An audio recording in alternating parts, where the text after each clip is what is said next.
sebelumnya, Assalamualaikum warahmatullahi wabarakatuh. Kita akan membahas tentang resensi buku Laskar Pelangi ya. Pertama-tama perkenalkan, nama saya Zalza Dwi Apriani, kelas 9A, guru pembimbing Bu Agni. Selamat menyaksikan. Oke, selanjutnya kita akan membahas tentang identitas novel. Judul buku Laskar Pelangi, penulis Andrea Hirata, tebal buku 529 halaman, penerbit Bentang Pustaka Yogyakarta, tahun terbit 2005. Oke, selanjutnya kita akan membahas tentang pendahuluan. Pendahuluan novel Laskar Pelangi dipilih sebab novel ini memiliki banyak peminatnya. Baik anak muda dan orang tua menyukai cerita dari novel tersebut. Kisah yang diangkat pada novel ini didasarkan pada kisah nyata. Hal inilah yang membuat novel ini menjadi begitu menarik dan sangat laris di pasaran.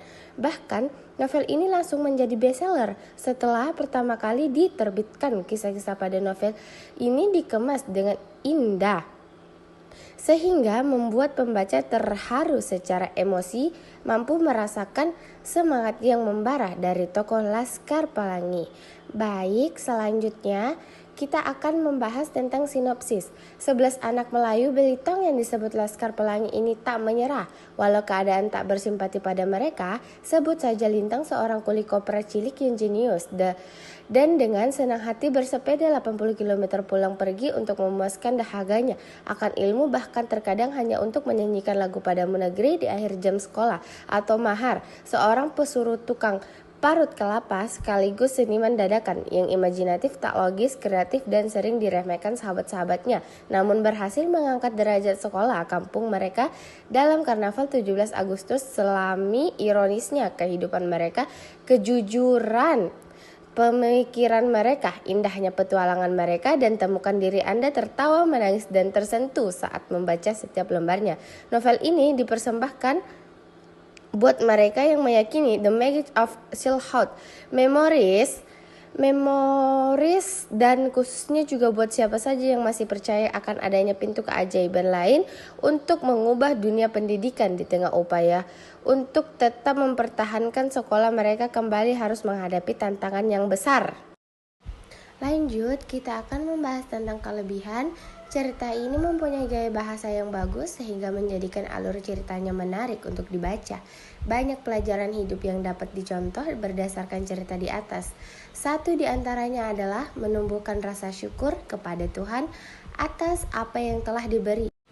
Lanjut, kita akan membahas tentang kekurangan.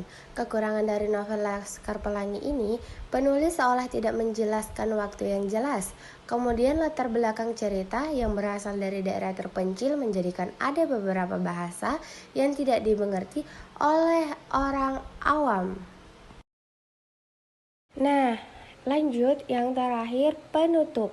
Banyak sekali pelajaran yang dapat diambil dari novel Laskar Pelangi, mulai dari pentingnya rasa bersyukur akan pemberian Tuhan, menghargai pentingnya hidup, hingga tak menyerah dalam meraih hal yang diinginkan. Di sisi lain, novel Laskar Pelangi juga mengajarkan kepada kita bahwa Tuhan sudah mengatur hidup manusia. Hal ini tercerminkan pada tokoh Lintang, dikenal sangat cerdas, namun berakhir menjadi sopir truk. Dengan kata lain, kita tetap harus berusaha sekuat tenaga. Jika hal yang kita inginkan tidak terwujud, tetaplah mengucap rasa syukur atas apa yang telah Tuhan tetapkan kepada kita.